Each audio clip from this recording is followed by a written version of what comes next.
인류에 대한 하나님의 사랑. 천연계와 계시, 즉 성경은 둘 다 하나님의 사랑을 증거한다. 하늘에 계신 우리 아버지는 생명과 지혜와 기쁨의 근원이시다. 천연계의 기이하고 미묘한 것들을 보라. 그리고 그것들이 인류뿐 아니라 모든 생물의 필요와 행복에 얼마나 적당한가를 생각해 보라. 온 땅을 비추는 일광과 적시는 우로, 산과 바다와 들, 이 모든 것은 조물주의 사랑을 우리에게 말하고 있다. 과연 모든 피조물의 필요를 날마다 공급해 주시는 이는 하나님이시다. 시인의 글 가운데 이런 아름다운 구절이 있다. 중생의 눈이 주를 앙망하오니 주는 때를 따라 저희에게 식물을 주시며 손을 펴사 모든 생물의 소원을 만족해 하시나이다. 시편 145편 15절 16절. 하나님께서는 사람을 매우 거룩하고 행복스럽게 창조하였다. 그리고 이 아름다운 땅이 조물주의 손으로 창조되었을 당시에는 쇠퇴의 증상이나 저주의 음영이 도무지 없었다. 그런 하다가 비애와 사망이 이 세상에 이르게 된 것은 사람이 하나님의 율법, 즉 사랑의 율법을 범했기 때문이다. 그러나 비록 죄의 결과로 생기는 고통 중에라도 하나님의 사랑은 나타나 있다. 성경에 기록하였으되 땅은 사람으로 인하여 저주를 받았다고 하였다. 창세기 3장 17절. 가시덤불과 엉겅퀴, 곧 사람의 생애를 괴롭게 하고 근심케 하는 고난과 시련도 제가 빚어낸 영향과 태폐에서 사람을 구원하시는 하나님의 경륜에 필요한 훈련의 한 부분으로 사람의 유익을 위하여 마련된 것이다. 이 세상이 비록 타락하기는 하였으나 모두가 슬픔과 비애뿐은 아니다. 천연 그 자체 가운데서 희망과 위안의 기별을 찾을 수 있다. 엉겅퀴에도 꽃이 피고 가시덩굴에도 장미꽃이 보인다. 하나님은 곧 사랑이시라 는 문구는 방싯방싯 피는 꽃봉오리마다 뾰족뾰족 돋아나는 풀상마다 기록되었다. 공중을 즐거운 노래로 충만케 하는 아름다운 새들, 향기를 풍기는 연연하고 고운 꽃들, 잎이 청청하게 무성한 수풀의 교목들, 이 모든 것은 우리 하나님의 인정 있고 자부적인 권고와 그 자녀를 행복하게 하시려는 갈망을 증거한다. 하나님의 말씀은 그의 품성을 나타낸다. 하나님의 말씀은 그의 품성을 나타낸다. 하나님께서는 친히 당신의 무한하신 사랑의 긍휼을 하나님의 말씀은 그의 품성을 나타낸다. 하나님께서는 친히 당신의 무한하신 사랑과 긍휼을 반포하셨다.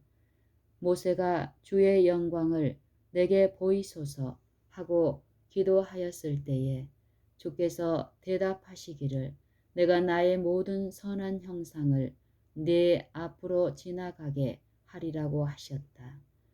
출애굽기 33장 18절 19절. 이 선한 형상은 곧 주의 영광이다. 주께서 모세의 앞을 지나시며 반포하시기를 여호와로라 여호와로라 자비롭고 은혜롭고 노하기를 더디하고 인자와 진실이 많은 하나님이로라. 인자를 천대까지 베풀며 악과 과실과 죄를 용서하신다고 말씀하셨다. 출애굽기 34장 6절 7절. 그는 노하기를 더디하시며 인애가 크시사 이는 그가 인애를 기뻐하심이다. 요나 4장 2절, 미가서 7장 18절. 하나님께서는 우리의 마음을 하늘과 땅에 있는 무수한 증거로서 당신에게 붙들어 매셨다. 천연계의 사물을 통하여 또는 사람이 그 마음으로 체험해 알 수 있는 그윽하고 부드러운 인간적 결연을 통하여 그는 자신을 우리에게 나타내시려고 하셨다. 그러나 이러한 것도 그의 사랑을 나타내기에는 충분치 못하였다. 이러한 모든 증거가 있는데도 선의 대적은 사람의 마음을 어둡게 하였으므로 사람들은 하나님을 공포심으로 대하고 또 하나님을 가혹하고 용서하지 않는 분이라 여기게 되었다.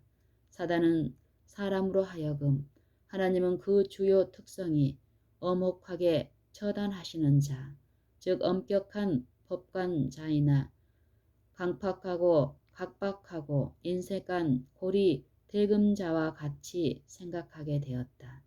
또한 사단은 조물주는 사람들의 허물과 잘못을 찾아내 저들에게 벌을 주려고 질투하는 눈으로 항상 주목하는 분인 것처럼 보여준다. 예수께서 인류 가운데 사시려고 오신 것은 그가 하나님의 무한하신 사랑을 세상에 나타내심으로 이렇게 목매한 오해를 없애기 위함이었다.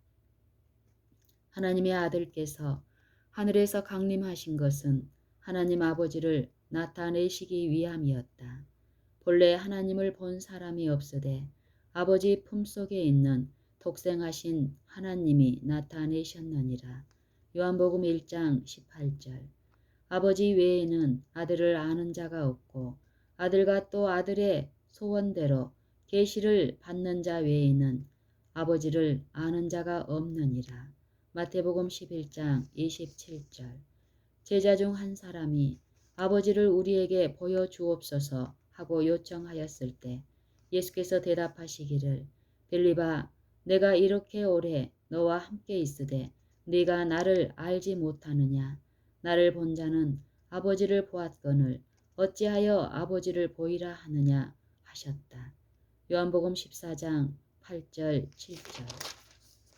예수께서 이 세상에서 행하실 당신의 사명을 말씀하시기를 주의 성령이 내게 임하셨으니 이는 가난한 자에게 복음을 전하게 하시려고 내게 기름을 부으시고 나를 보내사 포로된 자에게 자유를 눈먼 자에게 다시 보게 함을 전파하여 눌린 자를 자유케 하고 주의 은혜의 해를 전파케 하려 하심이라고 하였나니 이것이 그의 사업이었다.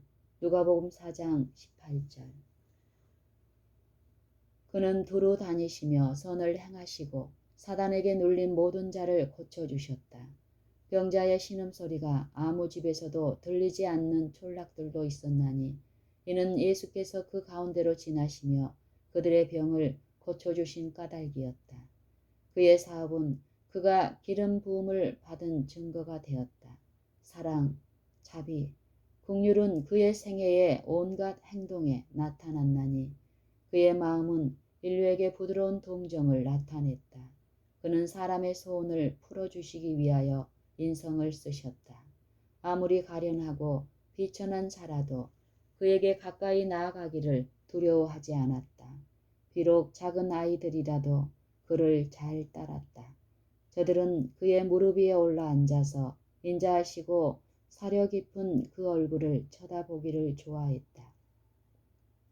예수께서는 진리의 말씀을 하나라도 숨기지 아니하시고 항상 사랑으로 말씀하셨다.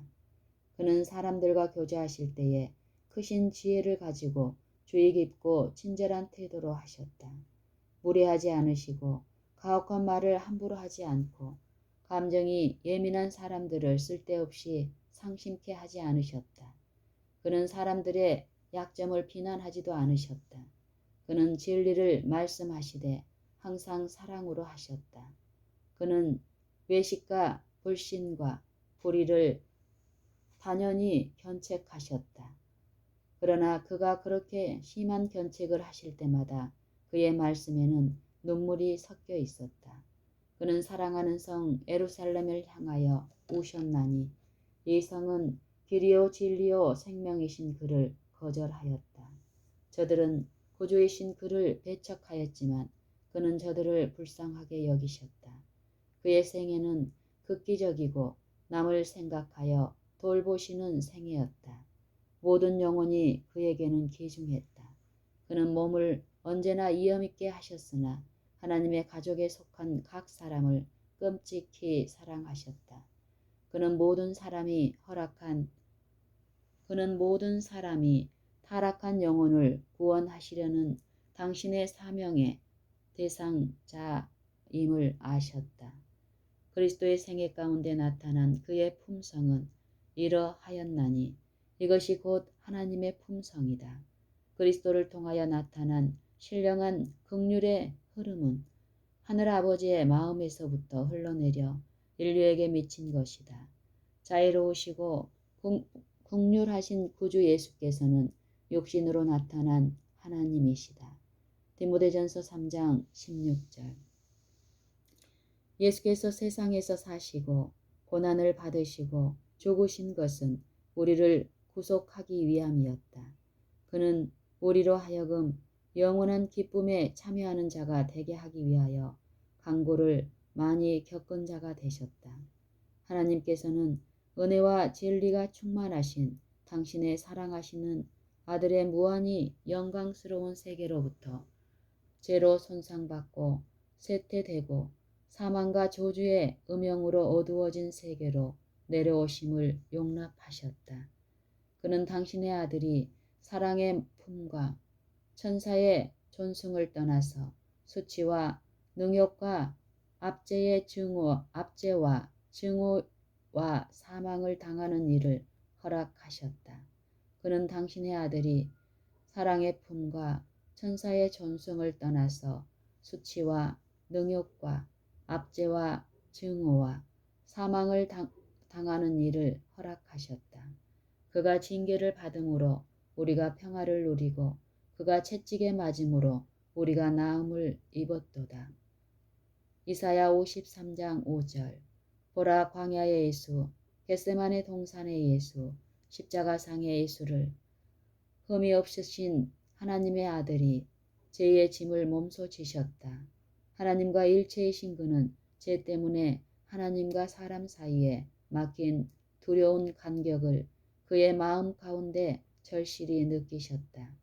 이것이 나의 하나님, 나의 하나님, 어찌하여 나를 버리셨나이까 하는 고민의 부르짖음을 그의 입술에서 나오게 한 것이다. 마태복음 27장 46절. 죄의 무거운 짐, 죄의 무서운 흉악성과 죄로 인하여 하나님과 분리됨을 느끼는 그것이 하나님 아들의 심장을 터지게 하였다. 그러나 이 큰 희생을 한 것이 하늘 아버지의 마음에 사람에게 대한 사랑을 일으켰거나 또는 아버지로 하여금 구원하시고자 하는 생각을 하게 한 것이 아니다. 결코 그런 것이 아니다. 하나님이 세상을 이처럼 사랑하사 독생자를 주셨다. 하나님께서 우리를 사랑하시는 것은 이러한 큰 속죄를 인함이 아니니 그가 우리를 사랑하심으로 이러한 속죄를 준비하신 것이다. 그리스도께서는 하나님께서 그 무한하신 사랑을 타락한 세상에 부어주시는 일에 매개자가 되셨다. 하나님께서 그리스도 안에 계시사 세상을 자기와 화목하게 하셨다. 고린도후서 5장 19절. 하나님께서는 그 아들과 함께 고통을 당하셨다. 겟세마네의 고민과 갈바리의 죽음으로 무한한 사랑의 마음을 가지신 자께서 겟세마네의 고민과 갈바리의 죽음으로 무한한 사랑의 마음을 가지신 자께서 우리의 구속의 값을 치르셨다. 예수께서 말씀하시기를 아버지께서 나를 사랑하시는 것은 내가 다시 목숨을 얻기 위하여 목숨을 버림이라고 하셨다. 요한복음 10장 17절. 이 말씀의 뜻은 이러하다. 나의 아버지께서 너희를 심히 사랑하시기 때문에 너희를 구속하기 위하여 생명을 버린 나를 더욱 사랑하신다. 내가 내 생명을 들여 너희의 빚과 죄를 담당하여 너희의 대리자와 보증인이 되므로 나는 아버지께 사랑을 받나니 이는 나의 희생으로 말미암아 아버지께서 자기가 의로우시며 또한 예수를 믿는 자도 의롭다 할 수 있습니다. 하나님의 아들 밖에는 아무도 우리의 구속을 완성할 수 없나니 이는 아버지의 품에 있는 자만이 능히 아버지를 나타낼 수 있습니다. 오직 하나님의 사랑의 높이와 깊이를 아는 자라야 그것을 드러낼 수 있다.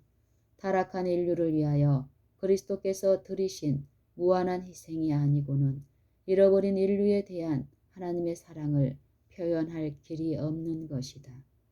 하나님이 세상을 이처럼 사랑하사 독생자를 주셨다. 하나님께서 그를 주신 것은 다만 인류 가운데 사시고 인류의 죄를 담당하시고 인류의 희생 제물을 죽게 하신 것만이 아니다. 그는 그 아들을 타락한 인류에게 아주 주셨다. 그리스도께서는 인류에게 이익이 되는 것과 필요한 것들을 당신의 것으로 여기시는 것이다. 하나님과 일체이셨던 그리스도는 도무지 끊을 수 없는 줄로 그 자신을 인류에게 붙들어 매셨다. 예수께서는 우리를 형제라 부르시기를 부끄러워 아니하신다. 히브리서 2장 11절. 그는 아버지의 보좌 앞에서 인성을 쓰신 우리의 희생 제물이시다. 우리의 중보자요, 우리의 중보자요, 우리의 맏형님이시여 영원한 시대를 통하여 당신의 구속하신 인류와 일체가 되신 인자이시다. 그리고 이 모든 것은 인류를 멸망과 죄의 타락에서 건져내시고 또한 인류로 하여금 하나님의 사랑을 반사해 거룩한 기쁨을 누리게 하려 합니다. 우리의 구속을 위하여 갚으신 대가, 곧 그 아들을 주사 우리를 위하여 죽게 하신 하늘 아버지의 희생은 그리스도를 통하여 우리가 어떠한 자가 될 수 있다는 것에 고상한 관념을 우리로 가지게 하는 것이다. 성령의 감동을 받은 사도 요한은 멸망할 인류에 대한 하나님의 사랑의 높이와 깊이와 넓이를 보았을 때에 찬탄과 존경의 마음이 충만하여 이 사랑의 위대함과 그윽함을 표현할 적당한 언사를 찾지 못하여 세상을 향하여 보라 부르짖었다. 보라 아버지께서 어떠한 사랑을 우리에게 주사 하나님의 자녀라 일컬음을 얻게 하셨는고. 요한일서 3장 1절. 이것은 사람을 얼마나 가치 있게 보심인가. 범죄로 말미암아서는 인류가 사단의 백성이 되었으나 그리스도의 속죄의 희생을 믿음으로 말미암아 아담의 자손들이 하나님의 자녀가 될 수 있는 것이다. 그리스도께서 인성을 쓰심으로 인생을 고상하게 하셨다. 타락한 인류가 그리스도로 더불어 연합함으로 과연 하나님의 자녀라는 명분을 얻기에 합당한 처지에 놓였다. 이러한 사랑은 무엇과도 비교할 수 없다. 하늘나라, 왕의 자녀, 귀한 허락, 이는 가장 깊이 명상할 제목이다. 당신을 사랑하지 않는 세상을 사랑하는 하나님의 무한하신 사랑, 이러한 생각은 우리의 심령을 부드럽게 하며 우리의 마음을 사로잡아 하나님의 뜻에 순종케 한다. 우리가 하나님의 품성을 십자가에 비추어서 연구할수록 그의 자비와 온유와 공평과 의로 섞인 사유를 깨닫게 되는 것이요. 또한 그의 무한하신 사랑의 무수한 증거와 자기의 불순종하는 자녀에 대한 자모의 애정보다도 뛰어난 인정 깊은 자애를 느끼게 되는 것이다. 이러한 사랑은 무엇과도 비교할 수 없다. 하늘나라 왕의 자녀, 귀한 허락. 이는 가장 깊이 명상할 제목이다.